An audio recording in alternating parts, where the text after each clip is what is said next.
Betrayal. It's one of the cruelest things a person can experience. Think about it, trusting someone with everything, only for them to stab you in the back. Literally. Yeah, history is full of these brutal betrayals. And today, we're diving into the most infamous ones ever recorded. So, buckle up, because this is about to get dark. You probably saw this one coming. I mean, when you think betrayal, you think Judas. Here's the scene. Jesus, the guy who preached love, peace, and, well, miracles, had 12 close followers. But one of them, Judas Iscariot, decided that 30 pieces of silver were worth more than loyalty. So what does he do? He sells out Jesus to the Roman authorities, identifies him with a kiss. Yeah, that's cold. And boom. Jesus gets arrested and crucified. And guess what? Even Judas realized how messed up this was. He felt so guilty that he ended his own life. But the damage was already done.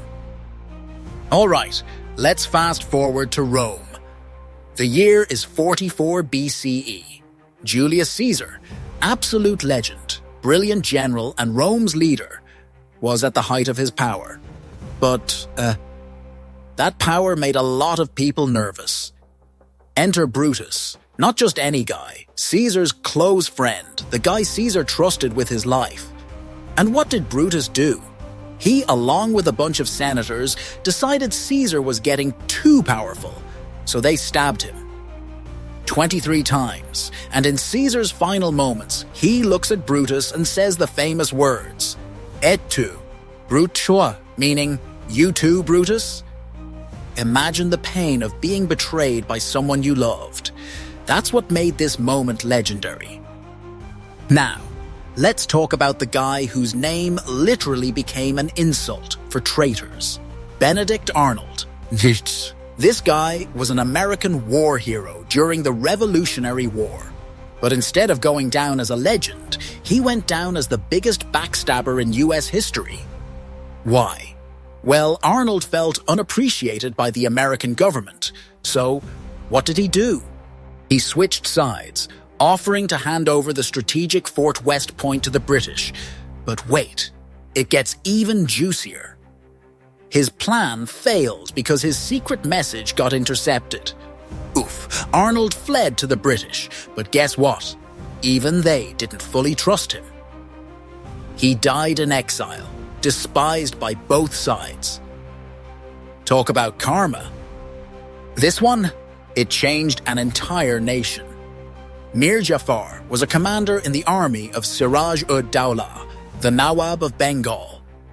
But he had his eyes on something bigger, power. So when the British wanted to take control, they made a deal with Jafar. If he turned on his own leader, they'd make him the next Nawab. And guess what? He did exactly that. Jafar withdrew his troops during the Battle of Plassey in 1757, letting the British easily win. And just like that, British rule over India began. Did Jafar actually get what he wanted? Nope. He was nothing more than a puppet ruler, tossed aside when he was no longer useful. Betrayal never ends well. Now, this was next-level betrayal. Constantinople, one of the greatest cities in history, the Byzantine Empire's crown jewel, and for centuries they held off enemy invasions.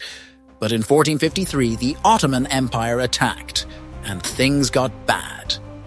The city was nearly impossible to break into until a traitor came into play. A Christian commander named Giovanni Giustiniani, one of the city's key defenders, abandoned his post at the worst possible time. And just like that, the Ottomans broke through. Constantinople fell. The Byzantine Empire was no more. And all because of one man's decision to run. So, what's the takeaway here? Betrayal changes everything.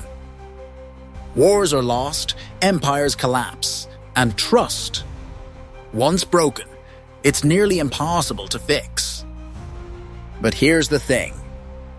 History repeats itself, so be careful who you trust. Because sometimes, the biggest backstabbers are the ones standing closest to you. Hey, if you found this video interesting, don't forget to hit that like button and drop a comment. Which betrayal shocked you the most? I want to hear your thoughts. And if you want to see more crazy historical stories, subscribe and stick around. There's a lot more to uncover.